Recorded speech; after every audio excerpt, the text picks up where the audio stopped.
زیاتر سەبارەت بەو چوار پێشمەرگەی کە لەلایەن چەکدارانی داعشەوە شەهید کران ئێستا ڕۆکان جا پەیامنێرمان لە کەرکووکەوە لەگەڵمانە. ڕۆکان تۆ ئێستا لە بەردەم پرسەیەکێک لەو چوار پێشمەرگە شەهیدی کە لەلایەن چەکدارانی داعشەوە کە دیر بوون لەلایەن و شەهیدیان کرد لەوێت کە سوکاریان چی ئەڵێن کە سوکاری ئەوانی کە تاوەکو ئێستا با بڵێن پێشمەرگەن و دیرن لەلایەن چەکدارانی داعش ئەوان چی ئەڵێن، چ زانیارێکی نوێت لایە لەو بارەوە؟ ئەوەی کە لە پشتی منەوەی ئەوە پرسە یەکێک لەو شەهیدانەیە کە دوێنێ چەکدارانی داعش لە گرتێکی ڤیدۆیە ئەوەیان بڵاو کردەوە کە چوار پێشمەرگەی تری دیلیان شەهید کرد. ئەوەی کە ئەمێ باسی کەمەوەی جەختی لەکەمەوە کە سوکاری پێشمەرگە دیلەکان وەکەوەی کە لە ڕاپۆرتەکەشا بینیت ئەوە نەڵێن بەر لە شەهیدکردنی ئەم چوار پێشمەرگە دیلە چوار جار لەگەڵ چەکدارانی داعشا کۆبوونەتەوە و گفتوگویان کردو و ئامادە بوونە بۆی کە دیل بە دیل بکەن بۆ لە بەرامبەر ئازادکردنی هەر پێشمەرگەیەکی دیل ئەوان داوای پێنج چەکداری داعشیان کردووە، بەڵام حکوومەتی هەرێم وەزارەتی پێشمەرگەی وەڵامێکی نەبووە. من ئێستا لای یەکێک لە نوێنەری کە سوکاری پێشمەرگە دیلەکانم ئەمان وەکو نوێنەرێکی خۆیان ئەم عیرفان سەدرەدینان هەڵبژاردووە و جیاواز لەوەش برازای عیرفان سەدرەدین یەکێک بۆ لە چوار پێشمەرگە شەهیدە. کاک عیرفان سڵاو لێبێ، گەرجەنا ببیت تێرە. تۆ لە راپۆرتەکەشا باسی ئەوت کرد چوار جار بە لە شەهیدکردنی پێشمەرگانە لەگەڵ چەکدارانی داعشا دانیشتون، ئەم دانیشتە چۆن کرا و لەکوێ کرا؟ بەڵێ سپاس بۆیەوە. ئێمە بە تاکید پێش شەهیدبوونی ئەم چوار پێشمەرگە قارەمانەوە پێش شەهیدبوونی حوت پێشمەرگەکەیش دوو مانگ دوای دەگیرکردنیان چوار دانیشتنمان کردووە لەگەڵ نوێنەری ئەوان کەوا چوار شێخ بوونە ئامادە بوونە هاتوونە لە کەرکووک و لەگەڵیانە گفتوگۆمان کردووە بۆ گۆڕینەوەی دیلەکان. کاک عیرفان، ئەوانی کە وەکو چەکداری داعش خۆیان ناسان یاخود وەکو بەرپرسی چەکداری داعش خۆیان ناسان لەلایەن کێوە هاتوبوون؟ بە تاکید ئەوان وەکو جەنابتان ئەزانن هەر کەسێک لایەنەوەوانەوە بێت کە نوێنەری ئەوانە ئەوان وەکو شێخی مانتیقی هەویجە خۆیان ناسان، بەڵام ئەزانن ئاسان نییە کەسێک ئەگەر لەناو ئەوانەوە بێتە ئەم دیۆ دانیشتن بکات لەگەڵ تۆیە بۆ دانوستان. باشە کاک عیرفان،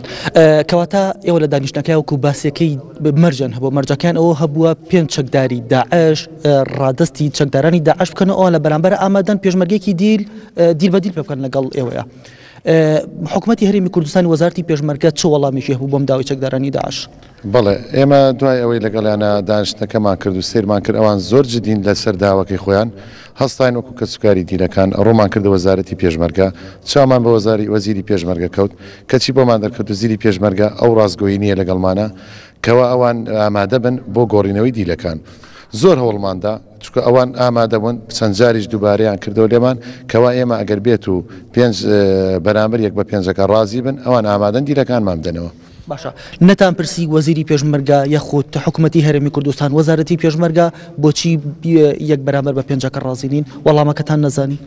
بەداخەوە ئێمە زۆر بە دوایەوە کەوتین تاوەکو ڕوومان کردە بینای پەرلەمان وەکو هەموو کەناڵەکان ئاگدار بوون بۆ ڕاستکردنەوە پشڕاستکردنی ئەوەی تاوی سەبوو وەڵامان نادرێتەوە. ئایا بۆ ڕەزامەندی نییە بەڕاستی بە ئێمەیان نەئەوت نە دەیانت بەڵێ ئێمە هەر پێشمەرگەیەک شایانیەوەیە 20 کەسی بەرامبەر بگۆڕینەوە، بەڵام کە ئەکەوتە ساحی واقع کە شتەکە ئەبوو بە جدیات بە پێشەوانەوە شتەکە هیچ کەسی سیجابەی نەبوو. وەزیری پێشمەرگە بە تایبەتی وەزیری پێشمەرگە هەموو ئیشەکە لای ئەو بوو هەر تاخیر بوونێک و هەر شەید بوونی هەر پێشمەرگەیە لەو پێشمەرگە قارەمانە دیلانە سەبەبی وەزیری پێشمەرگەیە. باشە کاک عیرفان، جیاواز لە وەزیری پێشمەرگە ئەوەی من ئاگدار بم دوو جار لەگەڵ مەسعود بارزانی سەرۆکی هەرێم کۆبوونەوە دانیشتن سەرۆکی هەرێم چ بەڵێنێکی بە ئێوەدا؟ بەڵێ تەمان بە تەئکید جاری یەکەمی کەوا سەرۆکی هەرێم هاتە کەرکووک بۆ سەردانی بەرەکانی جەنگ ئێمە و کاتە چاومان بە پێکەوت لەو دیداری یەکەمە سەرۆکی هەرێم بەرڵێنەوەی پێماندا کە هەموو هەوڵێکی بکاتە گەڕ بۆ گۆڕینەوەی دیلەکان و بۆ گەڕانەوەی بۆ کە سوکاریان. لەگەڵ ئەوەیشا ئەو کات کە ئەو بەڵێنەمان وەرگرت جەنابی محافزی کەرکووک و بەرپرسانی یەکێتی نیشتیمانی کوردستانیش لەو کات ئامادە بوون لەگەڵیانە کەوا بڵێن لە هەردوو حزبەکە وەرمان کرد. بەڵام بەداخەوە ئەوەی کەوترا لەو دیدارەیە کەوا ئەگەر بێت و کوڕەکان شتێکیان لێبێ حەویجە بکرێ بە بیابان ئەگەر بێت و ئەو پێشمەرگە قارەمانە دیلانە ئەگەر سەر ببڕێن تۆڵیان نەسەندرێتەوە ئەگەر هاتووەوانی کە سەپڵیان لێداوە کەوا سوکایەتیەکی زۆر گەورە کرا بۆ پێشمەرگانە تەمان ئەو سوکایەتیە بەس بۆ پێشمەرگە و کوڕانی ئێمە نییە تا بە تاکید دەکەڕێتەوە بۆ گەلی کورد بۆ ملەتی کورد چاو کوڕی هەموو ماڵێکی کوردن. کاگرفان و دیارە بەر لە شەهیدکردنی ئەم چوار پێشمەرگە دیلە هێزێکی تایبەتی ئەمریکا و هێزێکی تایبەتی پێشمەرگە ئۆپراسیۆنێکان بۆ نزیک قسەی حەویجە ئەنجامدا ئێوە لە ئۆپراسیۆنەکە ئاگادار بوون و لە دوای ئۆپراسیۆنەکەش چ زانیاریەکان بە ئێوەدا؟ بەڵێ ئێمە بەتەکید وەکو جەنابتان ئەزانەمە کارێکی نهێنی بۆ بەڵێن ئاگدار بووین نەخێر ئاگدار نەبووین لە ئۆپراسیۆنەکە بەڵام دوای ئەوەی کەوا بەو کارە هەستان ئێمە بەکارێکی زۆر گەورەمانزانی تەمانەوە کە چونە ناو ئەمقی داعشەوە مەسافەیەکی زۆر لە حەویجە دوورە کارێکی گەورەیە بەڵام دوایەوە بۆمان دەرکەوتکەوە ئەم زیندانیانێکەوە ڕزگار کراون هیچ پەیوەندی بە پێشمەرگەکانی ئێمە نییە بەڵکو بەس ئەوەش نە بەڵکو کوردیشی تیانە ئێمە دوای ئەوە لە بەدواچوونەوەمان بۆی کرد سەردانی چەند کەسانێکمان کرد بۆی بزانین ئایا بۆ پێشمەرگەکانی ئەمەیتیانە بۆمان دەرکەوت کەمە هیچ پەیوەندیەکی بە پێشمەرگەوە نییە بۆ چەند کەسانێکی تایبەت و هێزی مانیزە هێزی ئەمریکیە ئەم ئینزالیان کردووە بەم کارە هەستاون پەیوەندی بە پێشمەرگەکانەوە نەبووە. باشە ئێوە ئەو زانیاریتان چۆن دەستکەوت یاخود ئەو زانیاریت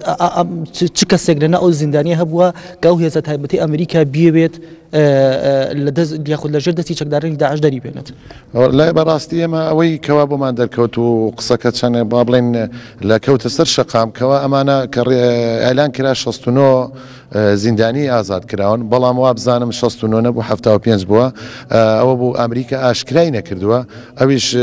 هۆکارێکی تایبەتی خۆی هەیە ئێمە گرنگیمان نەداوە بەو شتە ئایا ئەمریکا مەبەستی چییە ئایا ئەو هێزە ئەو لایەنی کە چوە بەت بۆ ڕزگارکردنیوان ئێمە بە هۆڵی کوڕەکانی خۆمانە بووینە دڵخۆشکەر بووین کەەوە هەواڵە لە کوڕەکان خۆمان وەرگین. کاگەرفان لەگەڵ بمێنەرەوە من چیاگەڕێمە بۆ ستۆدیۆ بێلات پێما بێ پرسیارە هەیە. بەڵێ ڕۆکان کە سوکاری ئەو پێشمەرگانەی کە ئێستا دیلن لە لای چەکدارانی داعش ئەوان چیەڵێن؟ باشە چیا من وەدەرە قسم لەگەڵ زۆربیان ناکردووە و ئەوان داواکاریان هەیە داواکاریەکانەوەیە کە بە زووترین کات حکوومەتی هەرێم وەزارەتی پێشمەرگا هەوڵێک بدات بۆ ئازادکردن یاخود بۆ دیلبەدیلکردن لەگەڵ ئەو پێشمەرگانی کە ئێستا لەژێر دەستی چەکدارانی داعشن بەڵام عیرفان سەدرەدین ئەم خۆی نوێنەری ئەو پێشمەرگەکە یاخود کە سوکاری پێشمەرگە دیلەکەن ئەمێ ئەو پرسیاری تۆ ئاڕاستی کاگرفانکەم کاگرفان تا ئێستا نزیکەی 7 پێشمەرگەی تر وەکو دیل لەژێر دەستی چەکدارانی داعشمانەوەتەوە کە سوکاری پێشمەرگە دیلەکە کە تۆ نوێنەریانیت داواکاریان چییە؟ بەڵێ ئێمە ببوورە حەودیل نییە ئێمە تا ئێستا 61 دیرمان لەژێر دەستیانە ئەوانەی مەبەستم لە سنووری کەرکووک لە باشووری کەرکووک بەڵێ لە سنووری کەرکووک بەڵێ لەو ژمارەیە تقریبان ئەوانە لەژێر دەستیان ماوە ئێمە داوای ئەوەمان کردووە ئیستایش ئەڵێن ئێمە نابەزمەریوان شەید پشتیوان کەواسێ شەیدەکەی بیدای بە شەید ڕزگار و حەوت شەیدەکەی تر هەر هەمووی مەریوان بووە ئیستاژ ئێمە ئەڵێن ئەوانەی کەوا ئێستا لە ژیاندا ماون ئیستاش کە لەژێر دەستی ئەو شەمشەمە چۆرانن هیوادارین داوا لە حکوومەتی هەرێمەکەین داوا لە بەرپرسانەکەین بتوانن ئەگەر بتوانن ڕزگار ئەو 6 پێشمەرگەی ئەو 7 پێشمەرگەی کەماوە ڕزگاریان کەین ئێمەوە ئازانین مەریوانی ئێمە هاتۆتەوە لێریشەوە هەر لە ڕێی کەناڵەکانی جەنابتانەوە یعنی ڕووی دەمانەکەینە هەموو کوردێکی بە شەرەف هەموو کوردێک ساحب هەستی نەتەوایەتی هەبێ لە جیاتی ئێمە داوای تۆڵی کوڕەکانماکەین ئەبواە وامان نەزانی سبەیەکەونە سەر شەقامەکان ئەوان تۆڵی خوێنی کوڕەکان ئێماکەنەوە ئەوان داوای ئەوەکەن کەەوە داوامان لێ بکەن وەکو ئێمە خاوەنی ئەو شەیدا بڵێن فەرمو ئێمە ئامادەین لەگەڵتان